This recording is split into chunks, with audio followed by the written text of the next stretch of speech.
Hello everyone, what's up and welcome back to my channel. Welcome to today's video, which is a Sephora haul update as promised. I had let you know in my last Sephora haul, which was the VIB sale haul, I promised I would come back and let you know what worked and what didn't work for me, because with a big of a haul as I did, there's bound to be stuff that I loved and bound to be stuff that I really didn't. So if you're interested in seeing how everything worked out for me, mostly everything that I picked up in the last sale or in my last haul, then just keep on watching. All right, you guys, so there's a lot to get through. I'm gonna move quickly. I have already done a video using quite a few of these products on my face. It wasn't like a first impressions or anything. It was literally just, let's put this stuff on my face together.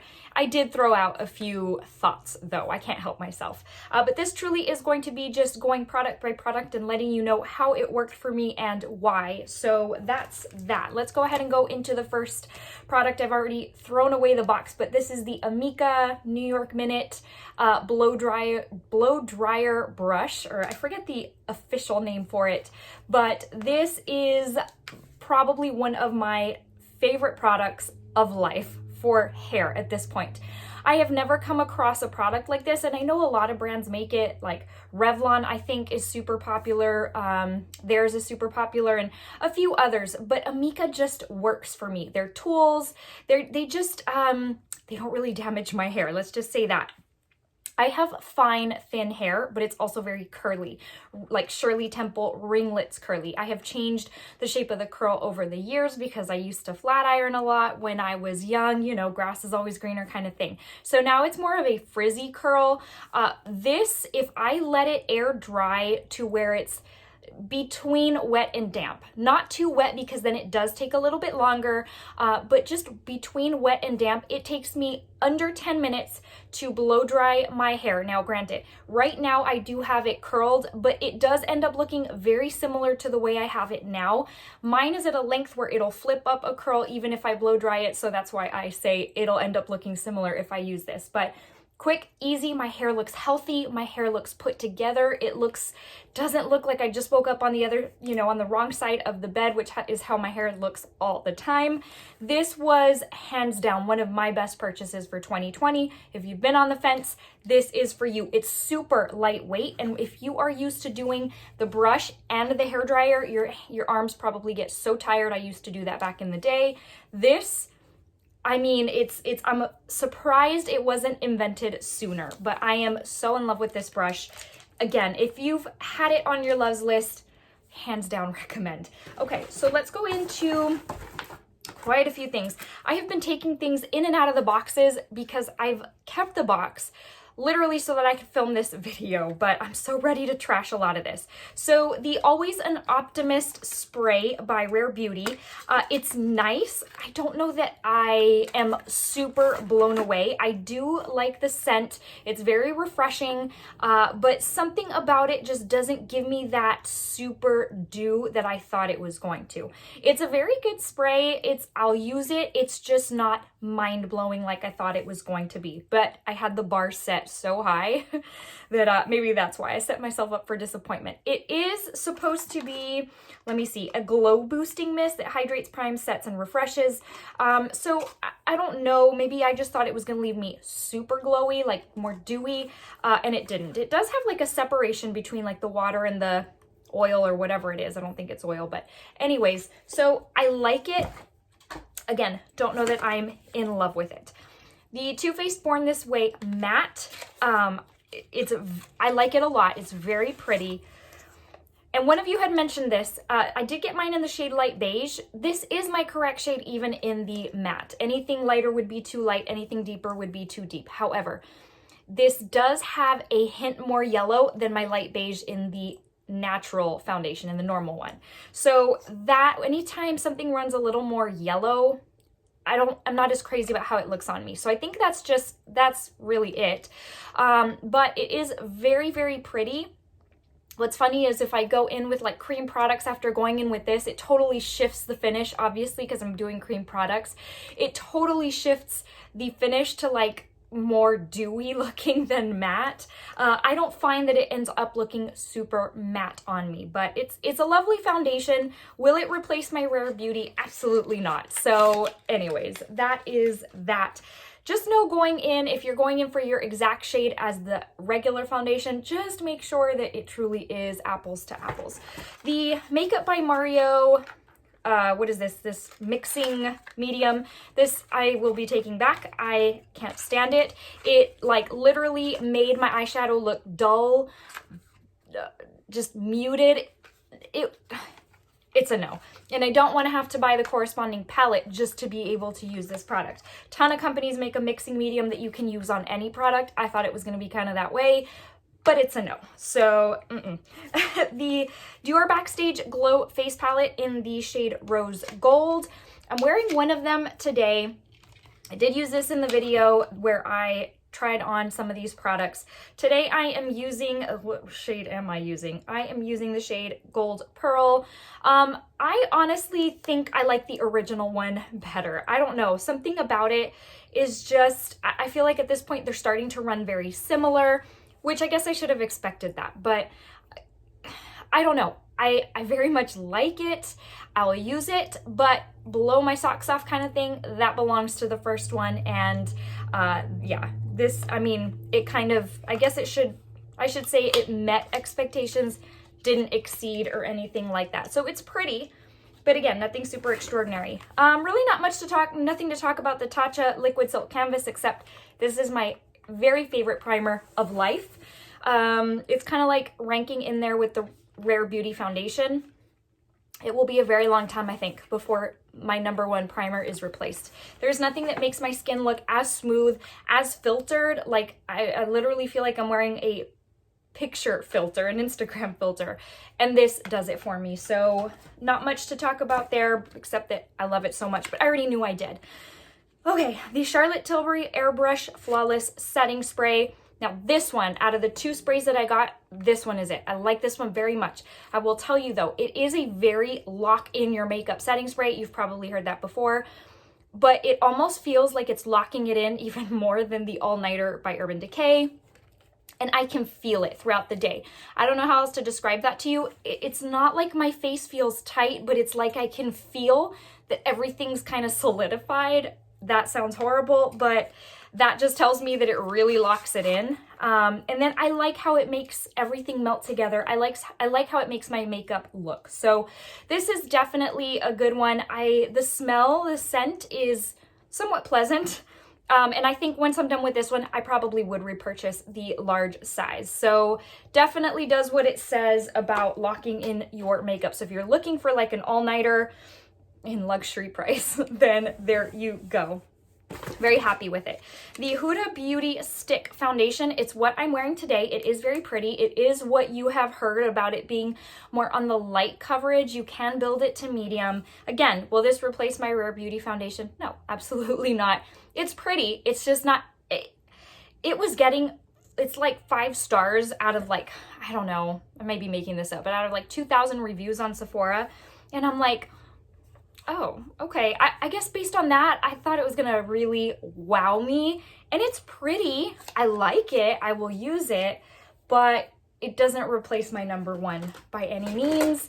The Hourglass Ambient Lighting Infinity Powder. This is an expensive setting powder, but I told y'all from the beginning, I knew that going in. It's very beautiful. It leaves my skin very... It's not as luminous as people were saying in the reviews. People were giving it bad reviews. They're like, it's super glowy, it's glittery, and I don't find that to be true. Like, yes, it has some particles, some Hourglass powders do. It leaves my skin just very put together. Would I repurchase this for $50? Probably not. I think I had such a high expectation for it that I was a little underwhelmed, but it does leave my skin very pretty. I can't not say that. So I don't know. If you're on the fence about this one, I don't know what to tell you, except that it is very, very nice. It does have little particles in there, so if you're super against that, then you wouldn't like this, but it is a very just soft focus type of powder that adds a little bit of, not glow, but a little bit of brightness, I guess. Anyways, so that's that. As far as the two Rare Beauty lip souffles, love. This one, the shade Transform, was a little brighter red than I anticipated or that I was going for, but that's okay. Like, it does not look like this. Once you put it on, it's more of a bright cherry type of red. But it's all right. And then the other one, which was Strengthen, I love this formula so very much. It's very smoothing. It like just glides over my lip lines and almost gives like a little bit of a puffier, poutier type of look, pillowy type. And I am here for them. So I will probably keep buying shades in that line. Then the Always an Optimist by Rare Beauty. The primer, it's nice. Again, I expected something a little bit more. I expected this to really be like MAC strobe cream, and I didn't find it to be as strobing as MAC strobe cream. It was a little underwhelming for me. I didn't find that it basically doesn't hold a candle to the Tatcha Liquid Silk Canvas. It's nice. I'm glad I tried it. But my intent in picking this up was, hey, I think it's, based on what everybody says, I think it's going to be a dupe for the Strobe Cream by MAC. And I just did not find that to be the case. In addition, my pump feels like there's air in there because every time I try to pump product out, you get that kind of thing. So weird. But anyways, where like not a full pump comes out, you're getting it like in little spurts. And so again, not sure if there's air in mine or what, but that is the case there. As far as the Rare Beauty concealer, this ended up being a pleasant surprise for me. And I think it's because even though I know I love the brand, I love a ton of products by the brand, a lot of people were saying that this concealer is very thin, it's not a lot of coverage, and I do have a lot of dark circles right here. I was so pleasantly surprised with the coverage of this concealer and just how it stays on my skin. I was like, okay. Glad I didn't set my bar too high because now it exceeded that. It's got the funky little applicator that I know you've seen everywhere. I'm not a super fan of that. It's a little stumpy for me, but I did get the shade 210N, which is my corresponding shade in the foundation. The concealer is slightly lighter than the foundation counterpart, but this is like a perfect shade for me. It's very creamy as far as like the shade tone, and then what I do is I put it on, I let it sit for a little while. I let it sit for like, I don't know, maybe even a minute so that it can thicken up a little bit, and then I blend it out. It is just, it's so nice. That was a product I was like, I'm glad I picked that one up. Okay, let's go into the Gucci bronzer. I'm just gonna tell you there are two products that I picked up that for me were like the stars of my haul. They're just absolute stellar products, and this was one of them, which I was almost a little surprised because I had such high expectations. And again, with other products that I had set the bar so high, I was a little disappointed. And this was not the case. I'm going to tell you, I don't even know that anybody needs to be paying this much money for a bronzer. It's absolutely ridiculous. But honestly, I have never used a bronzer that is this easy to apply, to blend out. I mean, heck, I could probably let go with a brush and it would blend itself. Like, that's how good it is. It's soft. It has such a small, pleasant scent. I don't think it's overpowering. If you're sensitive to scents, I don't think it would be an issue for you. Obviously, the packaging is very pleasant to look at, but this has to be the most beautiful bronzer I have used ever. My Hourglass bronzers have always been my number ones, and this, I mean, far exceeds those. Like, Hourglass who? This is such a gorgeous bronzer. So if you are kind of curious, this is in the shade 3. I kind of, had to do some research. A couple of y'all told me in the comments about being careful about shade, and 3 was perfect. It's not difficult to apply as far as, oh, maybe it's going to be too deep if I go too heavy-handed. No, it's so easy that I would just say, if this has been on your loves list, if you've been kind of curious about it, then do yourself a favor and splurge on yourself and pick this up. This is probably the only Gucci product I'll ever own, but hey, it's a good one. I'm so happy with it. One of my best purchases of life. Let's see, the Rare Beauty eyeshadow palette. This is in the shade, or in the palette, Magnetic Spirit. It's the purple one. I like these. I don't love them. They're very pretty. They just, I don't know. I don't know how to describe it to you. This is one of the ones that I wanted the most. And again, it's pretty, but then again, it's also one of the shades I tried with the Mario mixing medium, and I think that kind of left a pretty bad taste in my mouth. But you've seen this palette everywhere already. There's really not much to talk about. It's pretty, again, and for the price range, I mean, it's, you know, if you're in the market, but it's just not super earth-shattering. I kind of knew that going in though, but I didn't want to sleep on it and then regret it, you know, regret not picking it up. And so I like it, I will use them, but I don't love them. So there is that. Whew, I am running out of breath. Okay, the next product is the Makeup Forever Concealer. This is the Matte Velvet Skin. Love this concealer. What a difference a shade can make. I picked this one up in the spring sale at a 2.5. That one was too yellow. And when the product is too yellow or too deep on me, it looks creepy. It like ages me a little. I just don't like it. I don't like the look. So I opted for 2.3 this time. Was the perfect match, and what a difference it can make between loving and hating a product. I'm not even kidding, because I was just very down on the product in the spring. I was like, I don't see what everyone's talking about, and so I decided to give it another chance, and I'm like, gosh, it's all in the shade. So this is a very, very thick concealer, extremely. So I don't go in with a whole lot because I'm not looking for it to look cakey and gross. But again, I let it set for maybe about 10 seconds or so, not as long as the Rare Beauty one. This one's thicker. And then I blend it out, and it blends out so beautifully. It's what I'm wearing today, and it covers up like a dream. So basically everything you've heard about it is pretty much true. I don't know about the 24-hour claim though, because I don't use my makeup, I don't wear my makeup for that long. I give it a good go, but not for that long.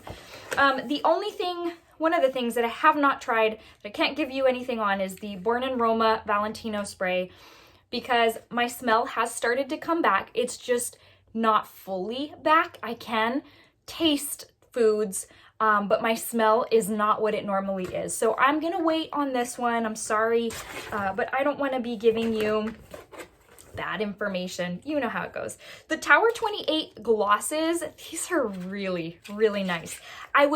I had my doubts because they're known to be like a jelly, lip jelly, and I was like, I don't know. Everyone's loving them, but I don't know. They are so pretty. They have such a juicy shine to them, and they're so comfortable. They're very lightweight. They're not like, you don't do that and then get like the little stringies that freak me out. They're so good. For the price point, these were such a good deal that I want to get the shade, because I got the shade Coconut and Cashew. I want to get Oat next. So yeah, that's I think the lightest one. Oh my gosh, you guys, this is so, so good. I would highly recommend, if you're in the market for a gloss, the Tower 28. I've been very pleasantly surprised with the brand. The Fenty, so much talking, I'm sorry, Slip Shine lipstick. So I don't know how I feel about this lipstick. I just don't think I'm a fan. I'm not a fan of this type of formula in general, but I opted for it because I had seen someone put it on over a lip liner and it looked so juicy and so pretty, but it's not anything I can't achieve with a lip gloss. And I have to use so much product to get my level of juiciness. And I feel like it's just gonna be so easy to go through this really, really quickly. So for reference, I picked up Cookies and Cocoa. It's pretty. On its own, it's just like a balm, so I wouldn't wear it alone. I did a couple of times and I was like, yeah, no, I'm just wasting product. It's just best over a lip liner, but I don't know. I feel like at this point, I may as well just put on a gloss over top of a lip liner and get more bang for my buck. So it was worth a try, but I should have known that I wouldn't be super, super crazy about it. And then the Too Faced Lip Injection in Cinnamon Bear. I love, well, I've told y'all, I have a love-hate relationship with these because they can hurt, but they are so pretty on. They're very juicy, very reflective. And this one is like the perfect shade. I just really like this one. The cap's a little cheap. It's my least favorite of the ones that I own. But anyways, so it's very, very pretty. I like to layer these I like to put a couple of layers for it to look more pigmented, and added juiciness. But I very much am happy that I picked that one up. Okay, moving on to the Natasha Denona Trio Chrome palette. So this is what I'm wearing on my eyes today, in case you're wondering, because I never put it in the description box, and then I know y'all ask me. So the packaging, absolutely lovely. I never got to do a review on this for you guys because soon after I bought it, I ended up sick. But anyways, so this is what this bad boy looks like. Nothing you haven't seen before. You've seen a ton of these already. I like it. I don't know that I love it for a $129 palette. The reason I say that is because, you know, my kinds of shades are the three like metallic, or not metallic, but the three duochrome / multi-chrome shades. The mattes they're lovely. I have a couple of thoughts on them though. One is that some of them appear more vibrant on the eye than in the pan. For example, this one looks a lot more vibrant, a lot more orangey, and I like that. I'm very happy about that. There is this one right here, that gives me so many issues every time I use it. If I start buffing it, like it starts making it patchy and giving me bald spots. I don't know. Anyways, and then as far as the actual chrome shades, they are pretty, but they can end up looking a little bit muted, at least on my eyelid. I don't know if anyone else has encountered the same. It's not as metallic as I would like. It's a little bit more of a satin metallic, if that even is a thing. It's like an oxymoron. But anyways, it's nice. I'm glad I have this color story in my collection because it adds a little something something. I'll definitely put it to use. No problem there. But my excitement for it my disappointment kind of outweighed or outshadowed my excitement for it. So very pretty. I wish it would have been, about to get gloss on my sweater. I wish it would have been a smaller $65 palette because quite frankly, who is going to use this much product of these types of shades? I don't know, maybe someone will. But then as far as the other palette I picked up, the Huda Naughty, I remember I mentioned there were 2 stars of the show for my haul. This was the other one. I did not anticipate loving this palette as much as I have. This is such a great palette. It's very pigmented. It's very easy to work with. Yes, it's got that really heinous shade that everybody hates. I don't know. I won't end up really using mine. Doesn't really freak me out or anything, but I have heard you have to kind of pop the little bubbles. I really have just not even worried about that shade. It probably will never get used. The mattes in here are so perfect for doing looks when you're not going to really do eye makeup, when you just want to throw something in your crease, maybe a little something in the outer portion of your lid. I can't even describe to you how much I love these matte eyeshadows. They're a lot softer than what I know for the Huda formula, the Huda matte formula, which was surprising. They're smoother. Like, this is one swatch, and I don't remember ever swatching like some Huda mattes that look that good. Usually it's like you swatch it and you're like, okay, a swatch can't tell the whole story. No, this is such a great palette. Literally, this one of the stars of the show for my haul. And you guys probably have already watched my ranking on her large palettes. This would probably make its way to the top. I love this palette so very much. If you've been on the fence about this palette, go check it out. It's really good. And I was glad to be able to have gotten it during the sale. So that's that. Okay. The only other thing, there's a couple of things that were repurchases for me. I'm really not going to go through that, like the Tatcha Dewy Skin Cream, the Josie Maran Body Butter. There is one other item that I did not get to put to use in time for this update, and I'll show you what it is, but I truly had forgotten about it. And I had put it in this bag and put it away because the other products are products that were repurchases that I didn't need quite yet. And I completely forgot. And it was the Herbivore Cloud 9 set. If you watched my haul, you remember this product. So it's something that I am going to use here in the very near future, but it's got like the cleanser and a few other products. Now, the thing is, I'm also like well into a cleanser right now. I use the Youth to the People, what is it, like the Dream Cleanser. And then most recently for Ulta Black Friday, I picked up the Philosophy, the one they're known for. I forget what it's called. But anyways, so definitely this has been kind of put away. I may just leave it put away and not break it out until I really need a cleanser. But yeah, aside from that, that takes care of everything, you guys. I'm a little tired of talking. I'm a little winded. That was a lot of stuff to go through, but I hope if you've had your eye on any of these products that it kind of helped you out to know how they worked for me. I feel like it's hit or miss on a big haul on how much you're gonna love and how much you are not. In the spring sale, I pretty much loved like 98% of what I picked up. And I feel like the ratio was a little bit less this time, but that's okay. That's okay. That's what trying new makeup is all about. All right, my friends, well, that brings us to the end of another video. I hope you enjoyed. I hope you enjoyed spending some time with me. I know I always just love and look forward to chatting with you guys, talking your ear off, that kind of thing. I need to give you a verse of the day before I let you go. Today's comes from 1 John 3:18, and it says, "Dear children, let us not love with words or speech, but with actions and in truth." That's kind of common sense, but you know what? Sometimes we need to reinforce that and hear that talk is cheap, but your actions speak louder than your words. So it is my prayer that you are loving people with your actions, with the way you act towards them, with being kind to them, with being understanding, because you don't know what the next person is going through. So it is my prayer that you would just practice what you preach and put your words into action. All right, my friends. Well, I hope you had a wonderful Thanksgiving, but now it's time to make our way on to Christmas. So more Christmas or some Christmas videos coming your way soon, not more because we haven't started that yet, but I'm looking forward to it. I'm looking forward to this month in the world of makeup. All right, guys, I will see you soon. So until next time, please stay safe and stay well. I love each and every one of you. Bye, guys. Have a great day.